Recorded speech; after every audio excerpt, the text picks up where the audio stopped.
Kenapa Ustadz kok mendukung masalah politik? Assalamualaikum warahmatullahi wabarakatuh. Saya Herman Adi, Ketua MUI Kota Payakumbuh, menyatakan bahwa ada penolakan terhadap kehadiran UAS sebagai penceramah tabligh akbar di Kota Payakumbuh. Nah sekarang kita tanya, kalau ulama nggak boleh main politik, kiai nggak boleh main politik, ulama sama kiai nggak boleh terjun ke politik, terus yang boleh siapa? Koruptor, penjahat, mereka yang boleh masuk dalam politik, justru mereka yang merusak daripada tatanan kenegaraan kita. Betul? Betul? Takbir! Ketua MUI Kota Payakumbuh Haji Herman Ali menegaskan bahwa MUI sebenarnya tidak menolak kehadiran Ustadz Abdul Somad atau UAS untuk berceramah. Namun, keputusan itu diambil karena terdeteksi adanya dugaan unsur politik praktis dalam acara tersebut. Itu sebenarnya MUI tidak menolak kehadiran UAS memberikan ceramah tabligh akbar di Kota Payakumbuh. Tetapi karena ada unsur politik praktis di dalamnya, setelah kami lihat dan kami perhatikan, dan juga informasi-informasi dari yang lain, sehingga sesuai dengan keputusan Rakorda MUI beberapa hari yang lalu, bahwa kalau ada mubalik baik yang di luar maupun di dalam Kota Payakumbuh, itu tidak mengizinkan mendakwakan atau menyampaikan pengajian melalui tabligh akbar dengan berpolitik praktis. Meskipun MUI tidak menolak kehadiran UAS, izin untuk acara tersebut tidak dikeluarkan setelah terdeteksi adanya dugaan unsur politik praktis yang dapat memengaruhi kegiatan tersebut. Maka oleh sebab itulah kami melarang hal yang seperti itu, dan bukan melarang kehadiran dari UAS untuk menyampaikan tabligh akbar. Nanti kita harus mengerti dan harus tahu bahwa pelarangan itu bukan tabligh akbarnya, tapi karena ada mendukung satu calon dari beberapa calon yang ada di Kota Payakumbuh. Itu mungkin yang perlu kami sampaikan agar masyarakat Payakumbuh mengerti dan mengetahui hal itu, dan jangan menjadi suatu persoalan yang mengakibatkan pecah belahnya kita di Payakumbuh ini. Demikian saja, terima kasih. Assalamualaikum warahmatullahi wabarakatuh. Kenapa Ustadz kok mendukung masalah politik? Kita tinggal di negara demokrasi. Kita bukan tinggal di kerajaan, kita bukan tinggal di kesultanan. Kita tinggal di demokrasi. Negara demokrasi bebas dukung-mendukung, karena kita adalah masyarakat Indonesia, Republik Indonesia. Terserah. Kita bukan sedang perang, kita sedang menunjukkan ide dan gagasan-gagasan. Ini calonku, mana calonmu tuh? Betul? Kenapa kita mesti berkelahi bertengkar? Menjelang 27 November, jangan kelahi. Siap jaga pilkada damai, siap jaga pilgub damai. Tapi dia mengejek aku, Pak Ustadz. Senyumin aja, besti. Dilemparnya aku pakai batu, Pak Ustadz. Lempar pakai bunga. Udah 2 kali aku dilemparnya pakai batu, Pak Ustadz. Lempar pakai bunga 2 tangkai. Sudah 3 kali saya dilemparnya, Pak Ustadz. Untuk yang ketiga ini, lempar dia pakai bunga, yakinkan potnya ikut sekalian. Setuju? Apa pula setuju? Memangnya kalau Pak Suhardiman, Pak Mukhlisin jadi bupati, saya diangkat jadi kepala dinas? Tidak, kata mereka, Pak. Memangnya kalau Pak Abdul Wahid, Pak SF Arianto jadi gubernur, saya dapat proyek pengaspalan jalan? Tidak, kata mereka. Lalu apa untungnya saya menyebut-nyebut orang ini? Supaya kalau dia berkuasa, dipakainya kekuasaan menolong guru agama, guru mengaji, guru madrasah, guru surau, mengalir pahalanya ke saya. Setuju apa tak setuju? Alhamdulillahi Rabbil Alamin. Jelas saya tidak orang politik, saya tidak mau jabatan. Jangankan kepala dinas, wakil presiden aja saya tak mau. Apalah arti jabatan itu? Kalau mau, kami berdua bisa sama Pak Abdul Wahid, Abdul Somad, Abdul Wahid. Terus apa waktu kampanye? Pilihlah Dul. Dari UAS dengan polemik seperti ini? Kalau sikap berat untuk saya menyebutkan, karena akan ditinjau tidak habis-habisnya nanti. Tapi kalau masalah sikap gini Was bilang ya, saya datang ke bumi Minangkabau itu saya merasa nyaman, karena setiap saya datang saya diterima dengan tari pencak silat, dan setiap saya melihat tari pencak silat itu saya nitikan air mata, karena saya mengingat tari persembahan. Dia berbeda tari persembahan dengan pencak silat. Jadi saya mengingat nenek moyang saya dulu itu Syekh Abdul Rahman yang dari Pagaruyang, bagaimana perjuangannya, bagaimana tradisi, bagaimana apanya, sehingga itu tuh membekas di hati. Dan UAS yang paling dia ingat tuh kata sambutan dari Bapak Indra Catri, karena Bapak Indra Catri adalah sebagai bupati yang kali pertama ngundang UAS. Dia bilang begini, Ustadz Abdul Somad itu bukan tamu undangan, tapi ombak dan suri kadare, pulang ke kampung halaman. Itu kata Indra Catri. Jadi sekarang tuh saya sudah jelaskan bahwa tadi jadwal UAS tuh 1 kali cuma 1 tahun. Kebetulan sekarang pas pilkada. Saya setuju nih pendapat. Walaupun ada yang nggak setuju, saya nggak ada masalah. Yang jadi masalah sama saya gini, kenapa ini nggak keluar setiap tahun Rakorda ini? Dia khusus menyikapi pilkada, ya. Rakordanya itu, Rakorda tentang pilkada. Jadi karena adanya perilaku menolak ulama luar yang seperti sudah dibahas dari 2019-2020 dialamatkan ke UAS, jadi membuat UAS ini seperti yang disampaikan Datuk Monty, berat bagi saya untuk menginjakkan kaki lagi ke Minangkabau katanya. Wah, itu. Dan itu berlaku seumur hidup saya katanya. Karena kan statusnya diserang nih. Saya nggak mau nyerang balik. Saya diminta untuk tidak hadir. Saya diminta untuk tidak perlu konferensi pers. Saya diminta diam saja. Tapi yang korban adalah yang pengundang kan. Dan umat pencinta UAS. Apakah UAS tidak 1 sampai tanggal 4 berpolitik? Tanggal 1 kita ada gelar datuk. Tanggal 2 malam, tanggal 1 malam diundang oleh Pemko Padang, berpolitik Pemko Padang. Kita malahan dengan Pemko Padang dengan Palestina. Jadi itulah sikap UAS. Itu sikapnya. Dan itu bisa jadi seperti yang disebutkan oleh Datuk Monty tadi. Karena literasi UAS itu Minangkabau. Di mana di TV One, di mana dia sampaikan. Maka sampai sekarang bantu saya menjelaskan sampai saya tahu silsilah saya dari Minangkabau, karena mentok di silsilah keturunan ke-7. Itu membuktikan beliau Minangkabau. Ceramah dia pakai bahasa apa? Di Jakarta dengan orang Minang, apa kurang Minangnya kita? Malah sampai dikasih gelar datuk.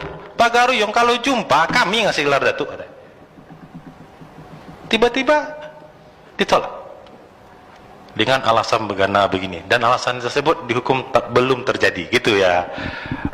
Itu tanggal 4 atau 1 ini tetap datang UAS ke Sumbar dari tanggal 1 sampai 4? Kan sudah saya sebutkan, berat kaki saya baik untuk melangkahkan kaki ke Sumatera Barat seumur hidup. Sedih juga kita dengarnya nih bukan bahas per tahun pilkada, seumur hidup. Itu closing statement saya. Baik. Pak Suwandi. Nah sekarang kita tanya, kalau ulama nggak boleh main politik, kiai nggak boleh main politik, ulama sama kiai nggak boleh terjun ke politik, terus yang boleh siapa? Koruptor, penjahat, mereka yang boleh masuk dalam politik, justru mereka yang merusak daripada tatanan kenegaraan kita, betul? Takbir. Justru yang mesti dilarang masuk ke dunia politik adalah para koruptor, para penjahat. Saudara, orang-orang yang tidak ngerti agama, orang yang tidak tahu Islam, haram mereka terjun ke dalam politik, saudara. Haram. Mereka yang tidak ngerti politik, mereka yang tidak beriman dan bertakwa kepada Allah, haram terjun ke dalam dunia politik. Kenapa? Karena mereka akan merusak syariat, merusak negara, merusak bangsa, saudara, dan akan merugikan rakyat secara keseluruhan. Jangan dibulak-balik. Justru yang mesti masuk ke dunia politik orang yang beriman, orang yang bertakwa, orang yang ngerti hukum, orang yang tahu mana yang halal, mana yang haram, orang yang berakhlakul karimah, yang tidak sembarangan untuk melakukan maksiat, saudara. Jadi umat Islam mesti tegas, jangan dibulak-balik, saudara. Kira-kira jelas tidak? Jelas tidak? Nah sekarang kita bayangkan, saudara, terlepas dari perdebatan kita soal demokrasi, saya nggak mau berdebat soal demokrasi itu halal atau haram, togut atau bukan togut, saudara. Ini sekarang kita bicara real fakta politik yang ada depan mata kita saat ini, saudara. Apa fakta politik yang ada saat ini? 5 tahun sekali rakyat memilih wakil-wakilnya untuk duduk di DPR. 5 tahun sekali rakyat, saudara, diajak untuk memilih siapa yang harus jadi gubernur, siapa yang jadi bupati, siapa yang jadi presiden, saudara. Nah sekarang mari kita lihat, kalau rakyat umat Islam ini tidak diajarkan berpolitik, akhirnya kursi-kursi parlemen tersebut jatuh kepada para tangan penjahat, tangan mereka yang anti-Islam. Dan apa yang terjadi, saudara? Begitu mereka duduk di DPR, mereka yang bikin undang-undang. Mereka yang bikin undang-undang, saudara. Kalau yang duduk di sana para bagian, saudara, maka hukumnya akan mereka buat, undang-undang akan mereka buat, undang-undang yang bertentangan dengan syariat Islam. Makanya jangan kaget kalau DPR kita berlomba-lomba bikin undang-undang yang melegalkan minuman keras, melokalisasi tempat pelacuran, saudara. Kenapa? Karena mereka tidak takut kepada Allah. Dan begitu undang-undang tadi disahkan, kita semua, habibnya, kiainya, umatnya diwajibkan untuk mematuhinya, saudara. Nah kalau kita nggak patuhi, kita ditangkap melanggar konstitusi. Masya Allah. Contohnya sekarang kita lihat, saudara. Kita lihat, saudara, sekarang kita umat Islam mayoritas di Indonesia, tapi kita nggak mampu masukkan satu pasal di dalam Undang-Undang Dasar 1945 lewat amandemen bahwa presiden dan wakil presiden Indonesia harus beragama Islam. Nggak mampu kita masukin, sudah. Nggak mampu. Kenapa kita tidak bisa untuk menggelar sidang umum MPR untuk memasukkan pasal tersebut, saudara? Karena kursi kita tidak cukup, karena kursi kita tidak memadai, karena DPR dikuasai oleh mereka yang anti-Islam, bukan yang pro syariat Islam, saudara. Nah ntar kalau udah kejadian begini baru marah. Wah lu kenapa orang kafir mimpin? Nah kan lu gak mau politik selama ini. Ini dia, betul, telat mikir. Kira-kira jelas gak? Jelas gak?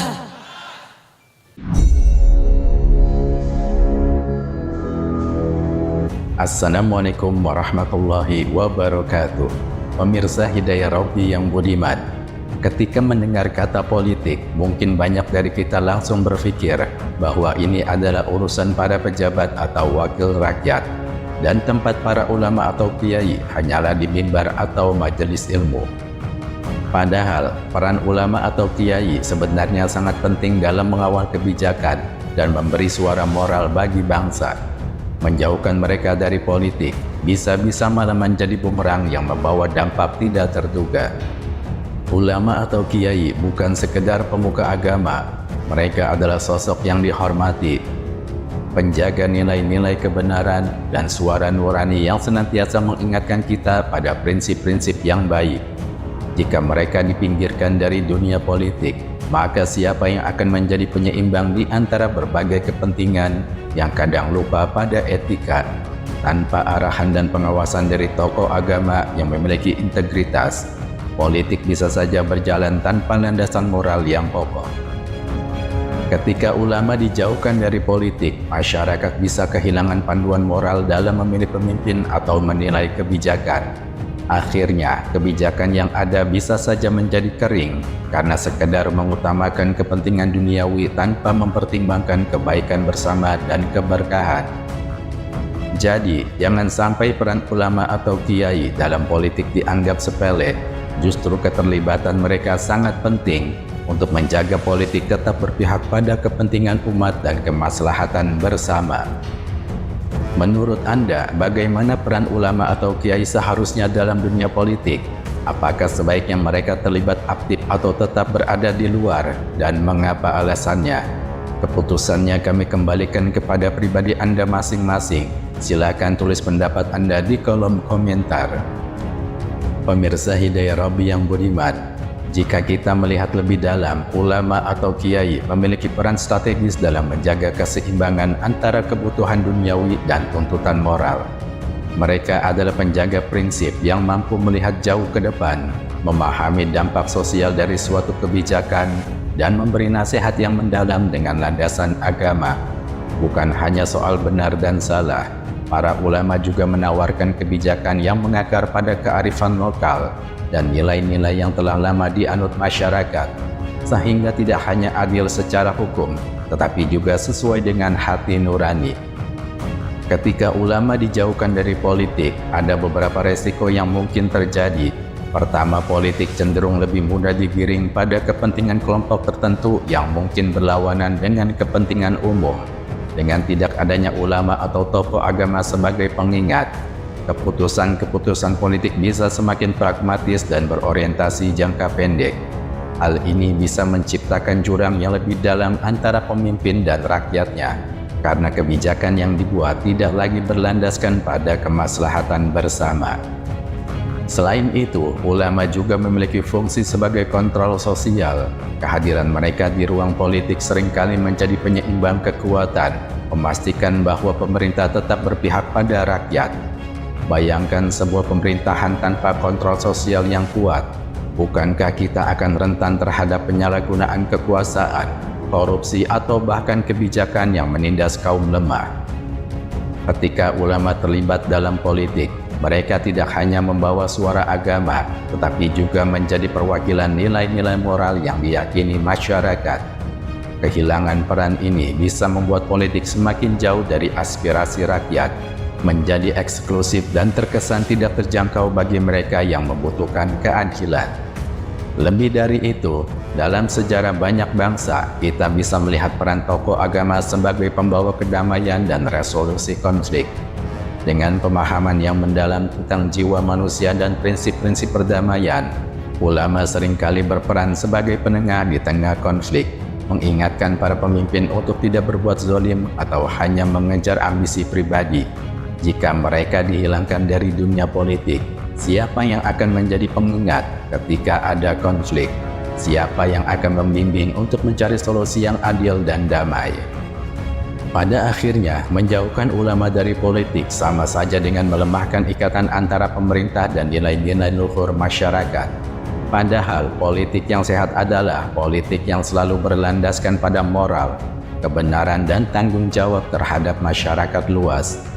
Ulama dan kiai bukanlah sosok yang memecah belah. Sebaliknya, mereka adalah perekat yang memastikan bahwa politik tetap berpijak pada nilai-nilai yang benar-benar dibutuhkan oleh rakyat.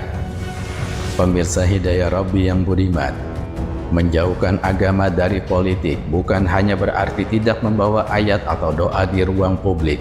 Lebih dari itu, ini juga bisa berarti kehilangan arah moral dan etika dalam kebijakan yang dibuat. Dalam perspektif agama, tujuan politik bukanlah semata untuk berkuasa, tetapi juga untuk menciptakan keadilan, kesejahteraan, dan perdamaian. Ketika agama dipisahkan dari politik, maka landasan nilai dan norma yang berperan menjaga batasan moral bisa tergeser. Hasilnya, kebijakan yang diambil bisa menjadi kering dari nilai kemanusiaan dan hanya berfokus pada keuntungan semata. Bayangkan jika sebuah negara hanya mengejar kepentingan politik tanpa memandang aspek moral, akankah tercipta rasa aman dan tentram bagi masyarakat? Apakah keadilan dan kesejahteraan bisa benar-benar diwujudkan? Pemirsa Hidayah Rabbi yang budiman, kita, umat Islam adalah umat terbesar di negeri ini. Jelang pemilu, suaranya selalu jadi rebutan partai politik. Tarik sana, tarik sini.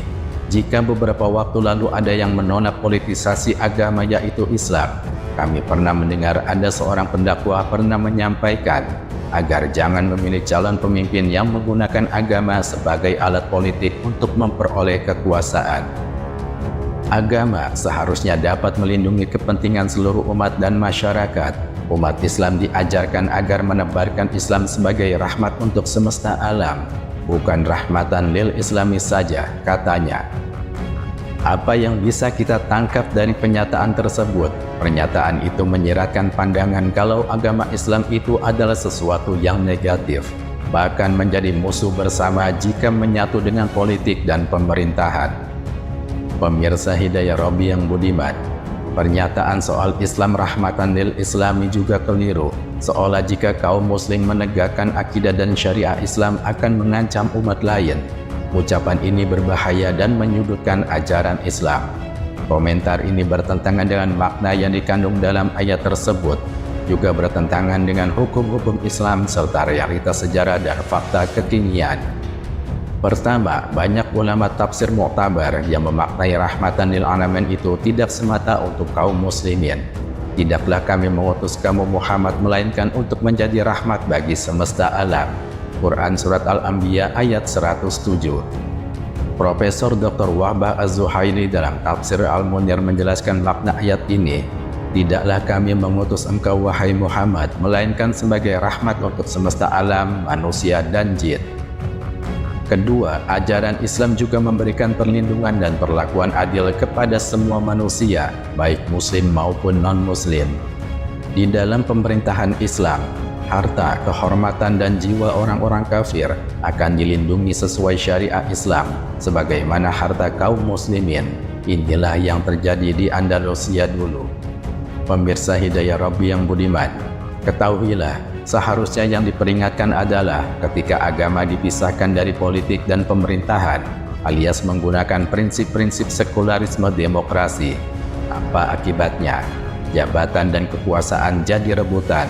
Segala cara dilakukan tanpa melihat lagi halal dan haram serta dosa. Mestinya yang pantas dicap mempolitisasi agama adalah mereka yang berkamuflase menjelang pemilu seolah islami, bersorban, berkerudung, sowan kepada para ulama, difoto sedang sholat, buka puasa dan sebagainya, padahal keseharian mereka belum tentu demikian. Dan yang lebih buruk lagi, sistem politik sekularisme demokrasi meniscayakan politik uang. Uang menjadi segalanya seolah keuangan maha kuasa. Pemirsa Hidayah Robi yang budiman, ketahuilah Nabi SAW mengingatkan betapa bahaya perebutan dan haus jabatan serta kekuasaan. Rasulullah SAW bersabda yang artinya, sungguh kalian akan berambisi terhadap kepemimpinan atau kekuasaan, sementara kepemimpinan atau kekuasaan itu akan menjadi penyesalan dan kerugian pada hari kiamat kelak. Hadis riwayat Imam Bukhari, An-Nasai dan Ahmad. Nabi SAW juga mengingatkan ancaman kepada para pemimpin yang suka menipu rakyat dalam masa jabatannya. Rasulullah SAW bersabda yang artinya, tidaklah seorang hamba yang Allah beri wewenang mengatur rakyat, lalu mati dan hari ketika ia mati ia menipu rakyatnya, melainkan Allah mengharamkan untuk dirinya surga. Hadis riwayat Imam Bukhari. Pemirsa Hidayah Robi yang budiman, ingatlah, Islam, politik dan kekuasaan adalah bagian yang terintegrasi. Para ulama sudah membahas tentang pentingnya agama dan kekuasaan itu bersatu. Dalam kitab Majmu' al-Fatawa, Ibnu Taimiyah menyatakan, jika kekuasaan terpisah dari agama atau jika agama terpisah dari kekuasaan, niscaya perkataan manusia akan rusak. Inilah yang terjadi pada saat ini. Dalam Islam, menjadi penguasa itu memiliki tujuan mulia, yaitu sebagai amal soleh untuk mengurus umat dengan penerapan Islam dan menyebarkan Islam ke seluruh penjuru dunia. Allah Subhanahu wa Ta'ala telah memerintahkan para pemimpin untuk berhukum dengan syariahnya dan menunaikan amanahnya.